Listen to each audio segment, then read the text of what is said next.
ഭൂമി ഒരു ഇടത്താവളമാണ്. നിത്യകാല വസതിയല്ലത്. കുറച്ചധ്വാനിച്ചിട്ട് ഒരു തലമുറ കടന്നു പോകും. പിന്നാലെ വരുന്നവർ അത് തുടരും. ആവശ്യത്തിന് ശേഖരിച്ച് ആർത്തിയില്ലാതെ നമ്മൾ പിൻവാങ്ങണം. വിശുദ്ധ യൗസേപ്പ് പിതാവ് ഈ മാതൃകയാണ് നമുക്ക് കാട്ടിത്തരുന്നത്. അന്നു വേണ്ടുന്ന ആഹാരത്തിന് വേണ്ടി അധ്വാനിച്ച് കുടുംബത്തെയും സമൂഹത്തെയും അദ്ദേഹം സംരക്ഷിക്കുന്നതായിട്ട് കാണാം.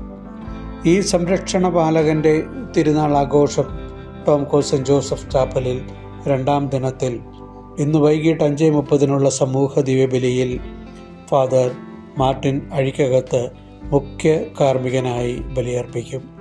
ഫാദർ ആൻ്റണി ലിജോ ഓടത്തക്കൽ വചന സന്ദേശം നൽകും. തുടർന്ന് വിശുദ്ധൻ്റെ തിരുസ്വരൂപവുമായിട്ട് പ്രദക്ഷിണവും ഉണ്ടായിരിക്കുന്നതാണ്. എല്ലാ ഭക്തവിശ്വാസികളും ഈ ആഘോഷ പരിപാടികളിലും തിരുക്കർമ്മങ്ങളിലും പങ്കെടുക്കുന്നതിന് വേണ്ടിയിട്ട് സ്നേഹപൂർവ്വം ക്ഷണിച്ചുകൊള്ളുകയാണ്.